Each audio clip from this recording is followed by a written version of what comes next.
Ikaw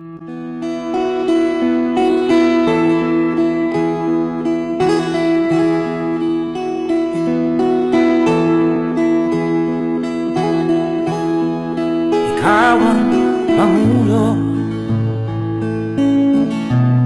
para sa pagbabago.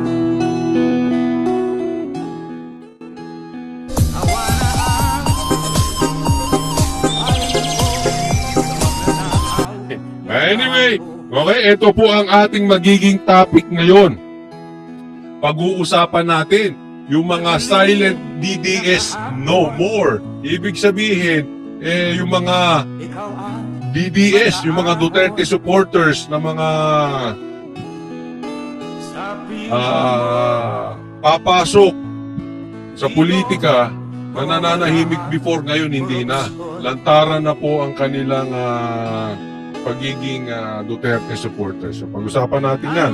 Una, Attorney Vic, idiniin ang mga scammer na sindikatong politiko. Kaya nga sabi ko sa inyo, ano ito mga ito sindikato ito. Pangalawa, Ben Tulfo, pinuri si PRRD at hinamon si Trillanes. Pangatlo, Isko, sinuportahan na si BP Sara. Malaki problema mo.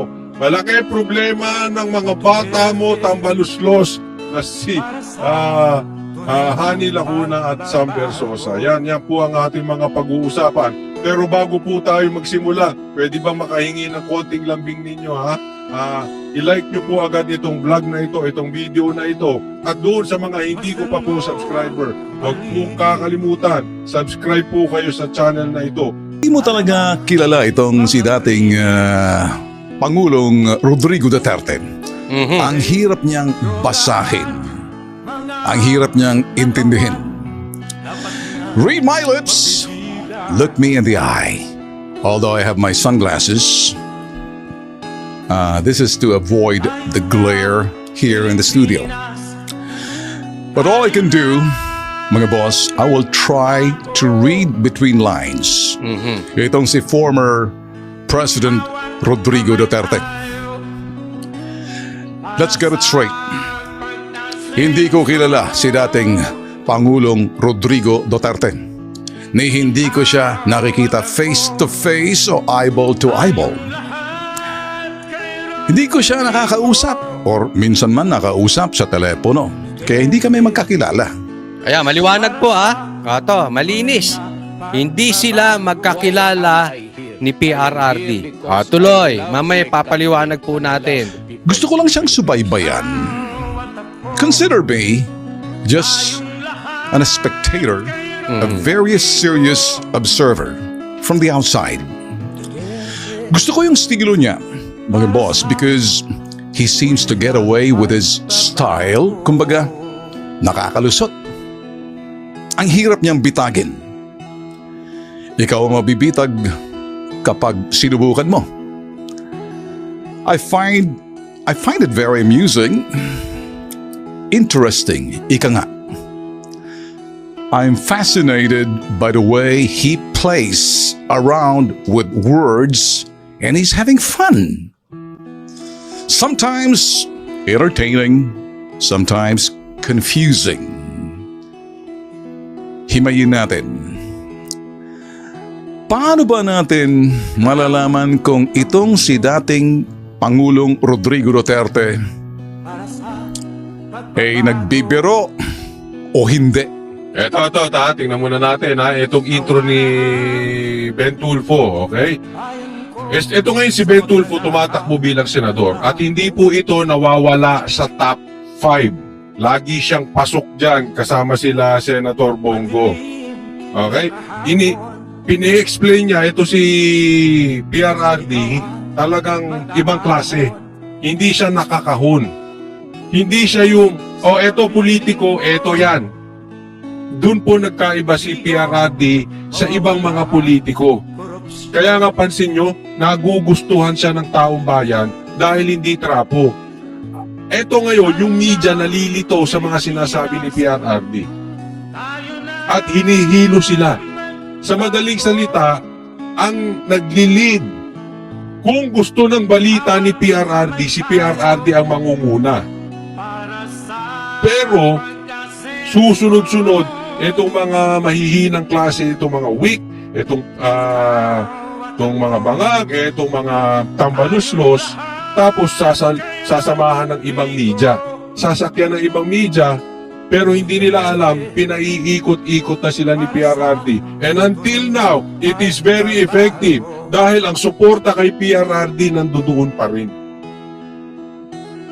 Hindi siya nawawala. Pag nagsalita si PRRD, balita. Pag nagsalita si PRRD, sinusundan ng mga tao. Unlike dun sa iba. Yan, dito muna tayo. Tuloy. Paano natin malalaman kung siya ay nagsisinungaling tulad ng sinasabi ng mga kumukontra sa kanya? Totoo bang sinasabi nila na siya ay nagsisimula ng mag-ulyanin? Kapag ang isang tao raw ay nag-ulyanin, the brilliance of the person is starting to fade away, which means sooner or later, he's gonna lose it. Lahat ng yan, isa-isahin natin. Una, mahilig magbiro itong si dating Pangulong Rodrigo Duterte. Kahit sa harap ng media, harap ng kamera, harap ng mikropono. Ibang-iba, yung papansin nyo, iba ang karisma ni PRRD. Yung bitaw niya ng biro, grabe. Kaya mapansin nyo, pag ang blinag ng mga DDS si PRRD, benta. Pag ang blinag ng mga pulahan si PRRD, benta. Pag ang blinag ng mga dilawan si PRRD, benta. Pag blinag ng mga komunista at NPA si PRRD, benta. Basta anything about PRRD, benta. Samantalang, etong mga vloggers na sumusuporta kay BBM, pag ang binalita nila si BBM, langaw. Walang views. Pag itong mga dilawan, pag ang kanilang blinag is about the dilawans, langaw. Kaya mapapansin nyo, lahat ng balita, mapapula, mapa-NPA, mapa-komunista, mapa-dilaw, mapa-DDS, ang gustong balita, Duterte. Presidente pa siya noon. At hanggang ngayon, sa kasalukuyan, sige pa rin. Biro pa more. Birong may laman. Yung birong pangungutya or Yan o. sarcastic joke, magaling siya dyan. Watch carefully, listen carefully. Ito yung tinatawag na sarcastic joke, magaling siya rito. Tingnan na maigi. Yung tinatawag na sarcastic joke, he's having fun. Example, pahayag niya. Sabi niya nga, sa TV to, nakita naman to, nag-cover, wala akong sinabing ganon. Even if you kill me 1,000 times, wala akong sinabi na ganon. Make it taking drug. Pero sabihin mong, adik, wala akong sinabi na ganon. Patayin mo na. Or papatayin o patayin ako ni Marcos yan. Ito yung mga sinasabi niyang sinusundan lang natin. Maawa ka naman sa akin, matanda na ako. Maraming na good time na media rito. Para sa kanila, balita na to. O nga naman, basta kung anong lumabas sa kanyang bibig, as is, where is, balita na yan. Well, yung pangalawa, ito yung follow-up joke, birong pagdududa or cynical joke. Ito naman yung ginagamit niya sa mga politikong hindi niya pinagkakatiwalaan at dapat naman pagdududahan. Oh. Hindi niya pinagkakatiwalaan, ha? Tandaan niyo yan, ha? At dapat naman pinagdududahan. Malimit ito. Ginagamit niya rin sa Kongreso. At kung kanino. Again, listen carefully and watch. Listen carefully. Watch carefully. Ito yung kanyang sinabi naman.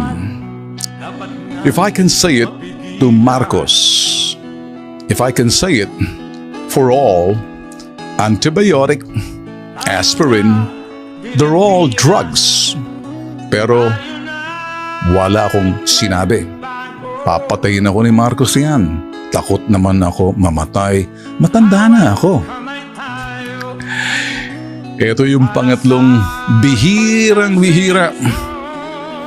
Posibleng sa pamilya niya lang o kaibigan niya lang to. Yung birong in the spirit of fun. Wala lang. Kasiyahan, no harm done, no pun intended. Well, enter Antonio Trillanes. As usual. Madaling mabasa ang pinagsasabi nitong si Antonio Trillanes. Salamat nga pala sa Magdalo survey ha. At number 5 ini. Ayan. Ito malakas po sa malakas po at hanggang ngayon malakas po sa services si Tulfo. Consider po natin si Tulfo, kayo pag-isipan niyo 'yan. Pero sa akin lang, doon na tayo sa bago. Huwag na natin iboto yung matatagal ng politiko gaya ni Aimee, ni Lito Lapid, etc. na wala namang nagawa. Wala namang nagawa, ibabalik pa natin sa pwesto. Diba? Nasa sa inyo yan kung sinong gusto nyo iboto. Basta ang sa akin, yung mga matitino. At halimbawa sila Atty. Vic, sila Jimmy Bondoc, ito si Ben Tulfo, yung mga bago na dapat nating bigyan ng tsansa. What a big accomplishment. Come on. Keep pulling my leg. Number 5 sa senatorial survey yung ng inyo Magdalo. Sino? Ini. Thanks but no thanks. Okay, back to Trillanes. Sabi ni Trillanes, pathological liar daw itong si Rodrigo Duterte. Ang ibig sabihin ng pathological liar, mga boss, yung taong walang sinasabing totoo at puro kasinungalingan. Hey, pangklase. Ibig sabihin, nasanay na yung pathological liar mabuhay sa kasinungalingan. Kaya naman, sa pananaw ni Antonio Trillanes, itong dating Pangulong Duterte, Rodrigo Duterte, may amats. Ibig sabihin, may tama raw. Makikita mo dyan sa post niya, mga boss. At babasahin ko. The pathological liar in Duterte was in full display. Malalang amats nito. Tell me about it. Mortal enemy number 1 nitong si dating Pangulong Rodrigo Duterte nung siyang nakaupo pa, Senator pa si Antonio Trillanes. Sino kayang unang mag-uulianin dito sa dalawa? Si Tonyo o si Digong? Don't raise your hands. Please, if you know the answer, do not raise your hands. Get in trouble. Kapag tinawag mo ang isang taong pathological liar dahil pilit mong binabasa ang mga palabrang lumalabas sa bibig niya Mismo. at ginagamit mong patunay ito o ebidensya mo, Tonyo, mabibitag ka. Slow down. Baka nakalimutan mo yung may tinatawag pang white lie. Wala kasi sa bokabularyo ninyo, ikaw particular Tonyo, or iba sa atin. Nag-ibig sabihin ng white lie, pagsisinungaling para hindi ma-offend, masaktan yung tao because you want to be decent and courteous but still you're lying. Ginagamit din ito ni dating Pangulong Duterte noon. At so it's an art of communicating para sa kanya. Sabi nga nung araw, marami nagsasabi out of the box. Hindi siya templated. Hindi siya yung sinasabing typical na statesman kung tawagin ng iba dahil he's just be himself. May kasabihan, style makes a difference. Every person, they have their own style. Pero itong si Tonyo, ikaw Antonio Trillanes, like you listen carefully, nababasa kita ng maigi. Basang-basa ang papel mo sa akin. Ako, si Ben Tulfo, si Bitag. Di ko makalimutan yung sa Senate hearing, yung estilo mong accusatory, prosecutorial ang dating. Senate hearing yan. Hindi yan paglilitis sa hukuman. Hindi ka prosecutor, hindi ka piskal. Etong ginagawa niya, mga boss sa akin, hindi ka matandaan. Kaya, mas matindi ka, Trillanes. Sanay ka pagdating sa sinasabing pathological lying. That's what you are. Tandaan mo, Tonyo, may issue tayong dalawa. Ikaw at ako, di pa tayo tapos. Yari ka. Dalawa, ikaw at ako, di pa tayo tapos. Nako, yari. Hamon. Hinamon na. Ha? Yan. Tandaan mo yan, Trillanes. Hindi pa tayo tapos. Well, there's one thing I'll say, mga boss. If there's any good news, and the good news is, President Bongbong Marcos and former President Rodrigo Duterte is now on the same page. Anong ibig sabihin? Pareho silang pabor sa cha-cha or charter change at least dito magdudulot ng katahimikan. Dahil hindi na magiging mahabang issue rito. Para kay President Bongbong Marcos, strictly economic amendments lang sa Constitution and nothing more. Samantala, dito naman kay former President Rodrigo Duterte, okay lang kahit dagdagan yung political amendments. Basta, may kondisyon basta hindi pwede makinabang yung mga incumbent tulad ni President BBM at yung mga... Ako naman dito, kay kontra ko. Ayoko naman. Sa ngayon, ako tingin ko dapat may mga batas tayong dapat baguhin. Kasi masyado ng luma. Pero wag ngayon.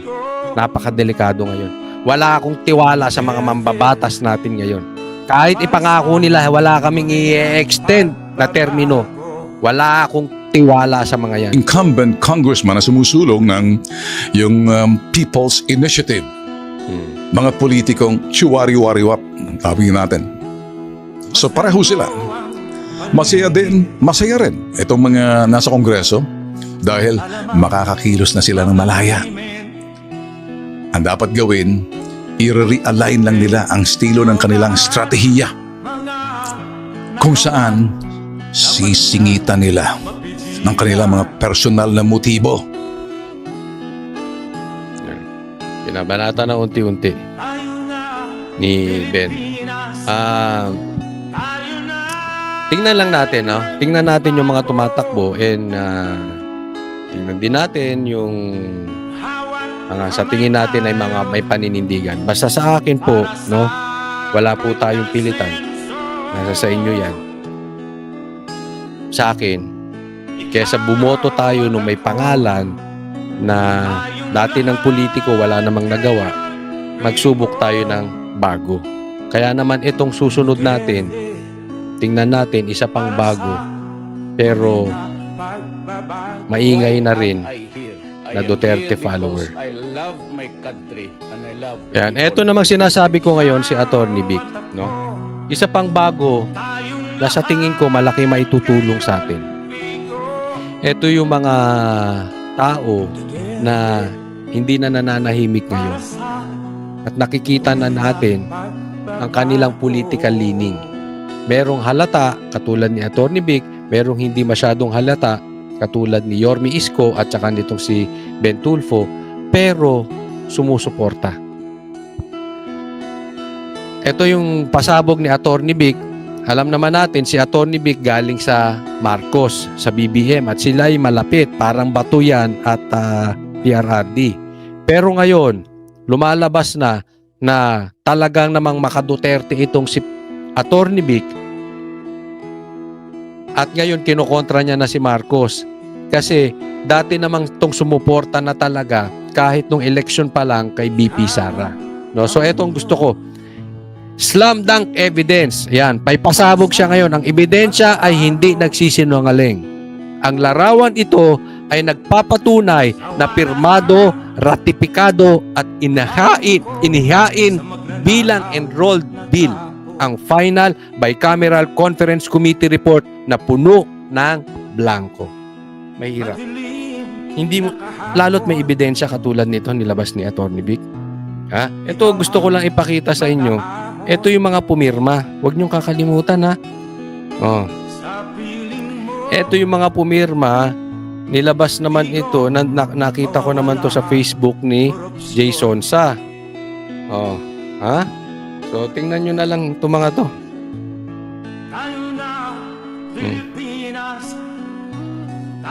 Lakihan natin para.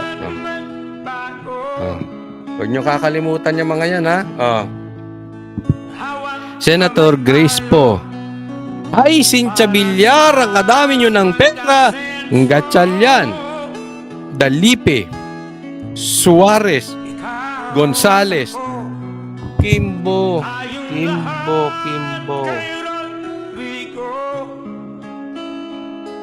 Saldico, what do we expect?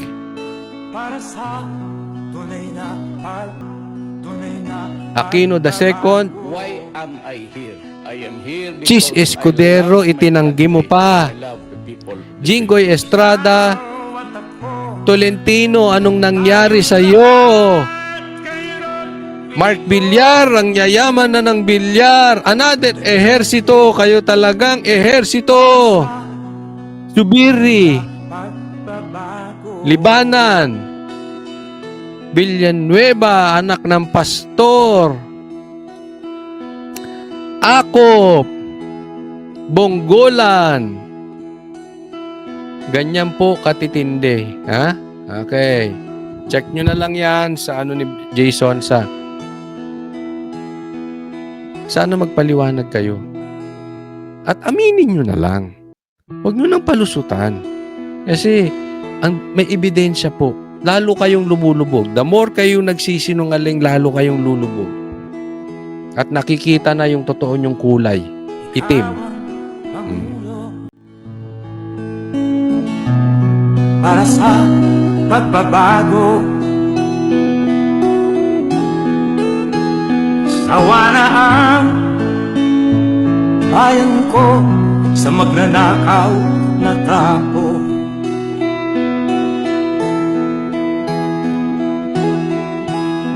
Madilim na kahapon, ikaw ang mag-aahon. Sa piling mo, di ko mawawala ang korupsyon.